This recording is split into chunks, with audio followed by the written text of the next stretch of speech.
Good morning, Liberty Driven listeners. Thanks for coming back again for episode 5. I had mentioned at the end of last episode that I'd be recording this the same day. And as I began the process, it didn't work out that way. I had a couple of issues with what I was planning on doing and realized it was going to be bigger than what I thought. But in the meantime, as I was thinking about what would be on for this week's episode, I had a conversation with my niece-in-law on Facebook, and it brought up an issue that I've been mulling about in my head about how we could talk about. So and her comments were just what I needed in order to segue into what I wanted to discuss today.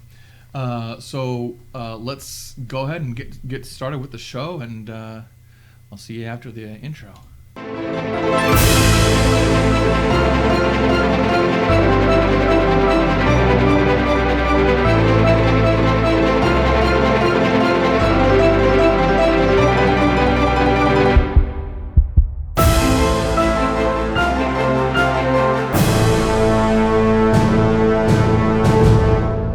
Welcome back. All right. Again, thanks for coming. Thanks for listening here. Again, I want to right at the top. I want to remind everybody, if you haven't had the chance already, go to libertydriven.com and pick up your copy of the Liberty Driven Revolution. It'll help a lot in our conversations and understanding everything we talk about here. I'm going to actually go into a little bit of what I discuss here in the Liberty Driven Revolution. Here in chapter 2, where I discuss Hobbes and Locke. But before we get there, let me introduce the conversation that kind of began this. There was a quote that was given from Suzanne Collins' new book, The Ballad of Songbirds and Snakes. I don't know if you guys have read that. This is part of the Hunger Games series. I haven't read it yet. I've read all the other Hunger Games, and they're interesting books. And I'm looking forward to delving into this one. But there's a quote that was given, and it's from apparently it's middle of the book somewhere. And I don't know who these characters are. These are all new characters in this book, so I don't know who this person is, what their affiliations are. But it was a quote that kind of prompted a conversation and got me thinking about this old topic that I've been mulling about in my mind for a while and wanted to bring up. So here's the quote. And I'll just read this here. That's from page 243. Of The Ballad of Songbirds and Snakes by Suzanne Collins.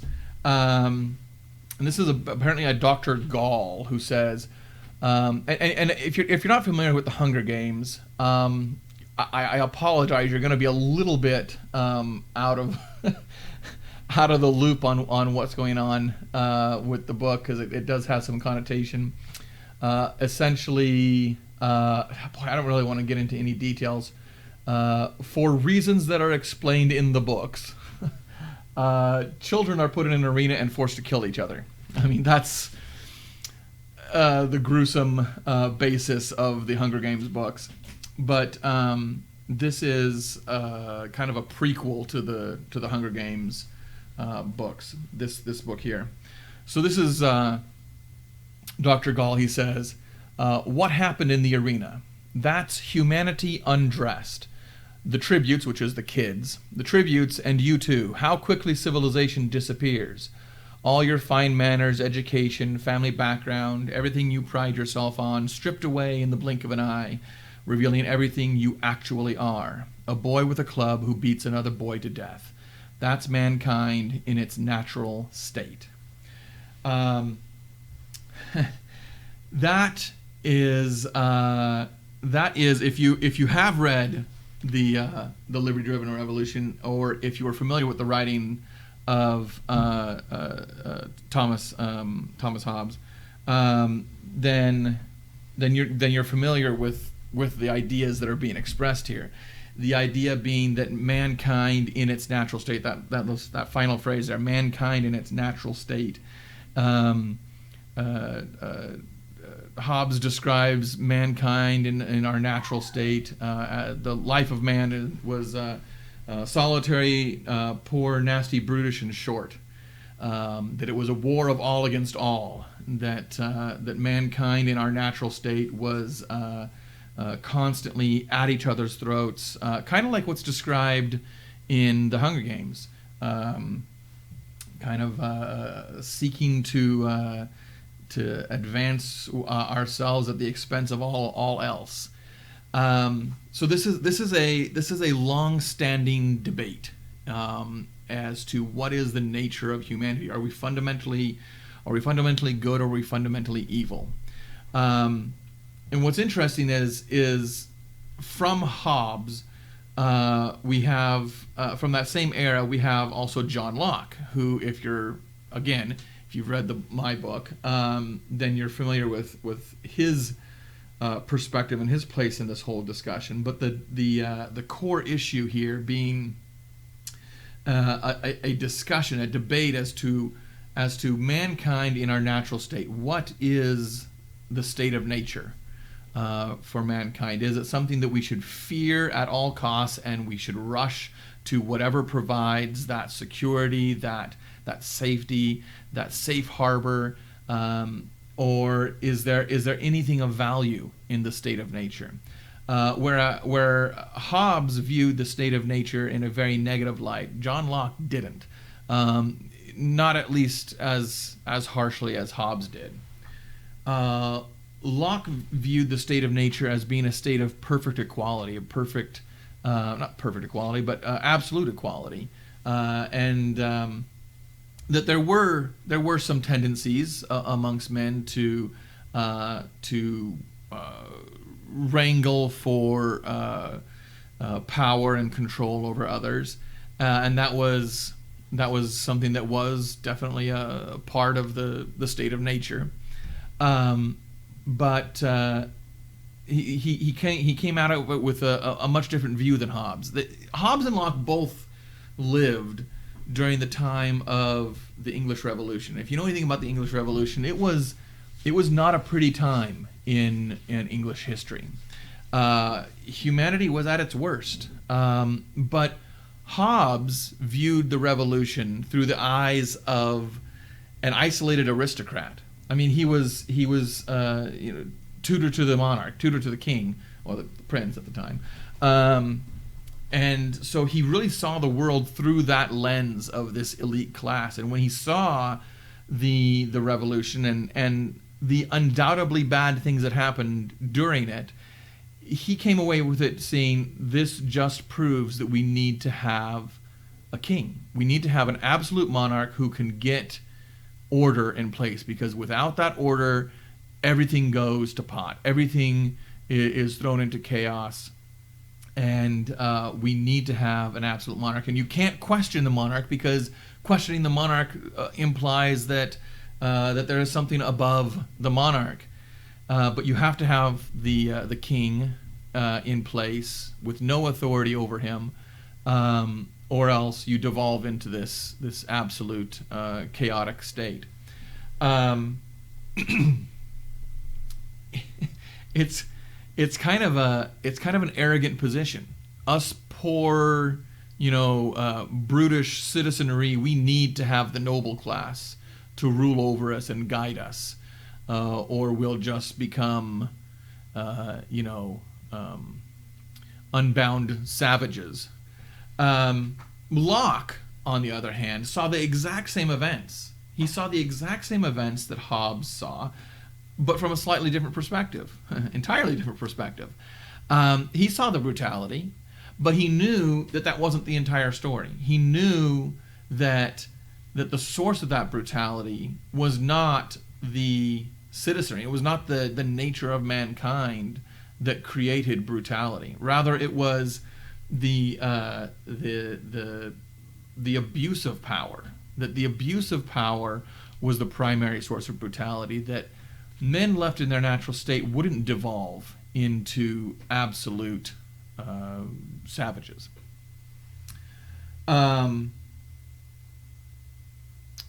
So all of that is kind of the background, the basis for discussing this other article that I came across. This has been a while since I first came across this. This is a really interesting article from The Guardian, and let me pull it up here, and we'll talk about it here. Sorry, I'm halfway down the article here. So it's the real Lord of the Flies. So if you've read the Hunger Games, if you've heard my description of the Hunger Games, you might be thinking, oh, this sounds similar to Lord of the Flies. And of course there is similarity. The brutality of young people against other young people, and the author here of this article talks about how he never questioned the narrative that's in Golding's book, and accepted it as just truth. He later found out that there may be reason to doubt that, but then he questioned here. Let's see on the screen here. Let me make it more clear here. It's the second paragraph here. I began to wonder, had anyone ever studied what real children would do if they found themselves alone on a deserted island? So this is really, so he starts investigating this. He starts investigating what might happen if young people actually were put in a Lord of the Flies type situation. What would they do? And he goes off in search of stories that would help clarify, because certainly something like this must have happened at some point. And he came across a number of instances where young people had been left alone without adult supervision, but for one reason or another, they differentiated between the evidence that he found and the story of the Lord of the Flies. None of them had been truly away from civilization. I think one of them was boys at a boarding school, and their headmaster or the teachers were gone for some reason, I think. But it was not a true boys on a deserted island type scenario. And then he comes across an article from 1977, I believe this is Australian newspaper. Let me pull this up here again. I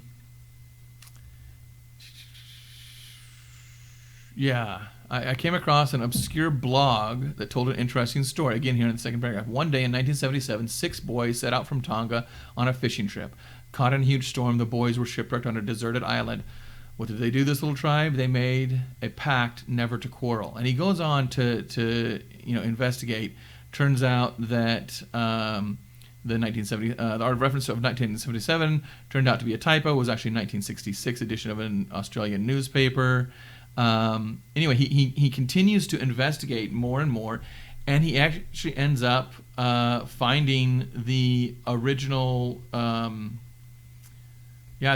captain here. I can't remember which one it is here in the picture. The caption here probably says, it's hard for me to read.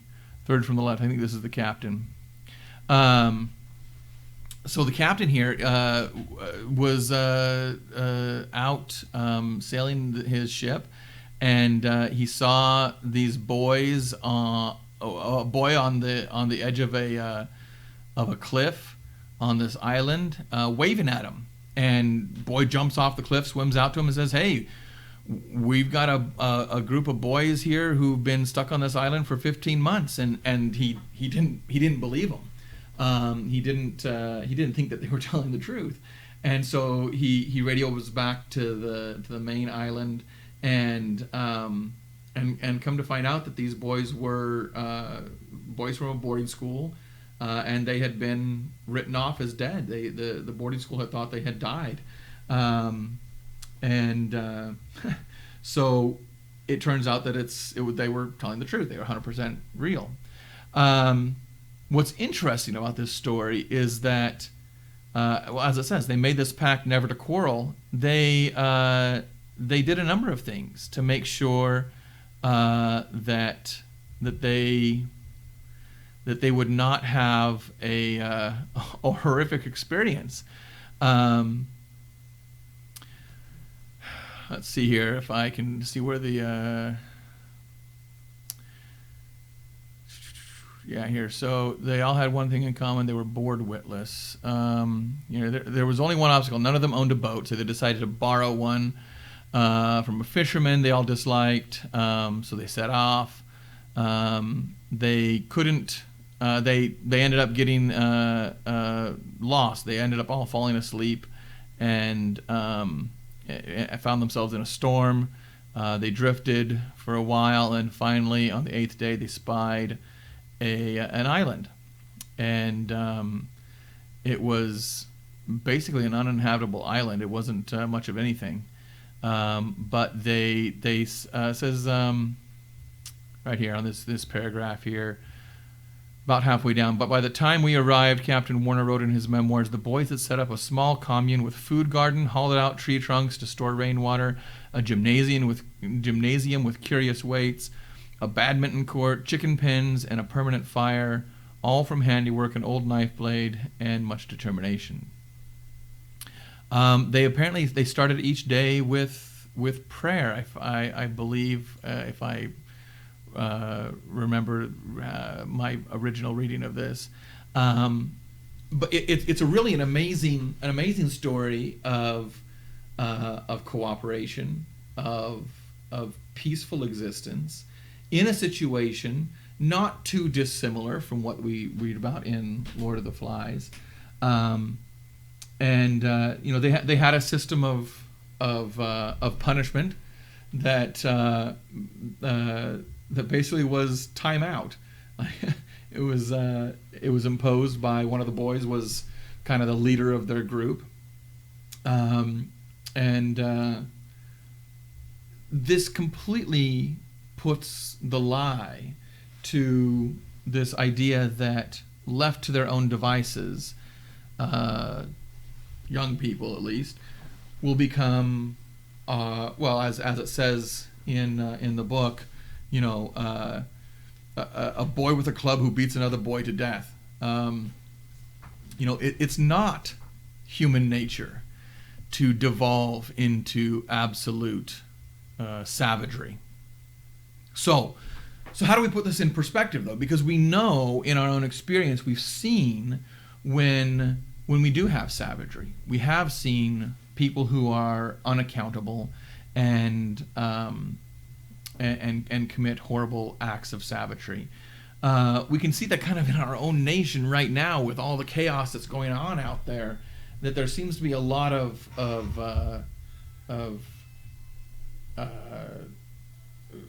chaos that's just plaguing our nation. So how do we put that in perspective? Again, the fundamental question comes back: is human nature fundamentally good or fundamentally evil? And I think that's the wrong question in a lot of ways, because the fact of the matter is, our nature is to be both kind and cruel. Our nature is to be both good and evil, wise and foolish. You can't distill humanity down to one thing. It'd be nice if we could say all humanity as a whole, is this one thing, and this is the category we put them in, and this is it. That's all that is. We're complex. We are complex people, and there's a lot of motivations and backstory and reasons why people do the things they do. We can't just say, well, it's human nature to do horrible things, and so we have to have a government to, impose rule on us. You see, what we see in the Hunger Games, what we see in Lord of the Flies, is not, as the quote from this new book, The Ballad of Songbirds and Snakes, it's not as it says, humanity undressed. It is not mankind in its natural state. What we see at least in the Hunger Games, what we see is humanity forced into a cruel, artificially created environment where the need to murder is imposed on them. The Lord of the Flies is, well, quite frankly, it's entirely fiction. It's not based on any historical record, of course, but it's we don't need to worry about it too much. It's just as much a fiction as the Hunger Games. But what we can glean, and this is the reason that I enjoy the Hunger Games novels, is because they give a glimpse as to the cause of the turmoil and the trouble that we see in the arena. It's the power of the state. It is the power of government. It's that absolute monarch that Hobbes advocated for, taken to its extreme end. When the monarch, when the state, when the government is able to act without checks and balances, without any kind of constraint, this is where it leads to. If we don't constrain government constrains us. Now, I mean, we of course don't have, horrific things like, the Hunger Games in our society, but we have comparable things. We have things where we are pitted against each other, like we're seeing right now during an election year. We're pitted against each other, and it is Republicans versus Democrats, and we go at each other. We talked about it in the second episode, polarization. We see this polarization happening. And this is the effect of a government that has too much power. The problem is not that we don't have enough government constraint on bad people. We would do well if we had less government constraint on people and more people constraining government. That is where the source of evil is when people obtain power. When people obtain power over other people, that's when we start to see Lord of the Flies, Hunger Games type scenarios. When we look at the most horrific events in history, it is not individuals acting against other individuals. It is governments acting against individuals. It is governments acting in the name of the state, in the name of upholding the public good, in the name of all these noble and great things that they claim that they are going for. They claim that it is for our good, and it is not. It is for power. It is for control. It is for domination. In truth, the Hunger Games, the arena, is not mankind undressed. It is government undressed. Take away all the niceties. Take away all the illusion of civility. Take away the illusion of civility, and what do we have? We have people who are being nasty and cruel and vindictive and tribal with each other. That is why we cannot, if we are liberty driven, we can't descend into this kind of partisanship, into the back and forth, nasty, backbiting. It is exactly what is going to destroy this nation. It is not our system that is broken. It's not our it's not our election system. It's not. We don't need to have. We don't need to have term limits on Congress. We don't need to have more constitutional amendments. We don't need anything except for us, we the people, to stop asking government to use force. We need to stop requesting government to get in the arena and battle it out. We don't need someone to come out as victor, an absolute monarch, come out as victor and be able to vanquish our foes. That's not what we're looking for. That's what we need. That's not going to help us. We need less government. We need government to be more constrained. We don't need government to constrain us. We don't need to have a limitation on who we can elect. That's what term limits are, a limitation on who we can elect. We the people need to desire not to have control and power over other people. You know, I'm looking at the debates that are going on right now concerning the Supreme Court nomination hearings that are going on right now. And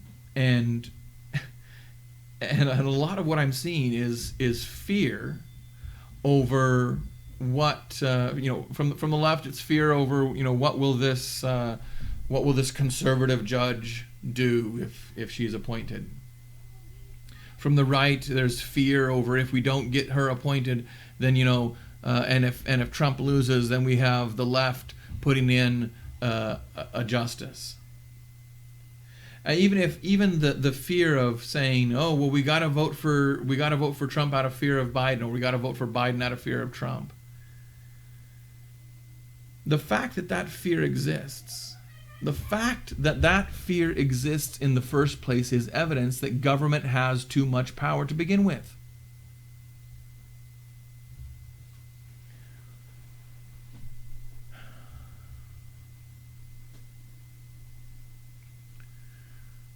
If we're going to fix this country, it's not going to be at the election box.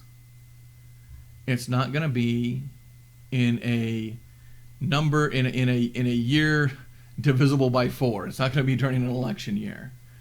If we're going to fix this, it's going to be stepping outside our front door. It's going to be talking to our neighbor. It's going to be ending our desire to control other people out of fear. We need to get outside of our echo chambers. We need to talk to people who we may disagree with. We need to open our minds and open our hearts to the humanity of our fellow citizens. Instead of viewing them as savages, instead of viewing them out of fear, because that's what both political parties drive that. Fear of the other guy. Fear of the other guy. Both of them do that. And it's completely unfounded. Do I like everything that Trump has done? No. No. Do I like everything that Obama did? No. Has either one of them destroyed the nation? No. Has either one of them saved the nation? No. Now, that doesn't mean that a politician with too much power couldn't do something that could destroy the nation. Sure. But the solution to politicians with too much power is to stop giving them the power. We give them the power by living in fear. We give them the power by thinking that we need to have a stronger person in office. We need to have somebody who's more strong than the other guy. Strong leaders is our problem. It's not our solution. It's our problem. We hear a lot of screaming from the left about how fascist Trump is. The fact of the matter is, fascism, if we define it as having a strong leader, a strong man at the head, fascism is the rule of America, both parties. Always wanting the stronger leader, the one who's going to fix things for you. That doesn't happen. Obama didn't fix anything for anybody. The best thing that Trump has done is stay out of things. We don't need someone else to come in and fix us.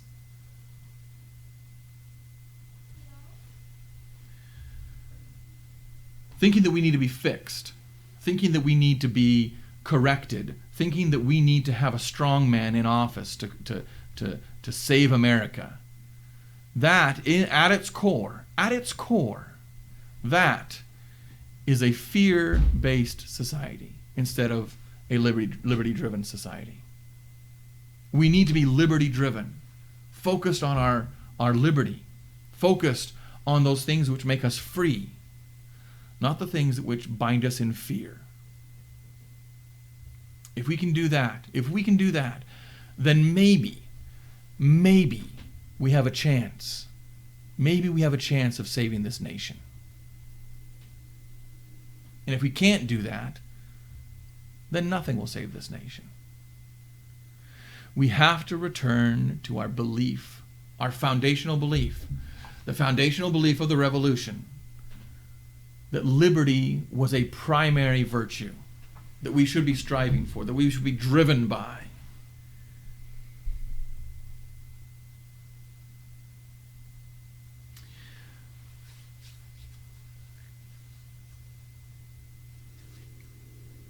My next episode is going to be an interview.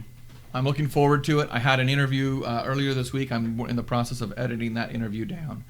But it's an interview with a couple who is running a podcast that I think is so valuable. And if you listen to this show, please go listen to their podcast. It's going to be amazing. I'm really looking forward to the next episode. I'm going to continue working on editing that into the time frame that we have, and it's part of this solution of going out and talking to our neighbors, ending this fear, ending the fear. We have to. If we don't, we're sunk.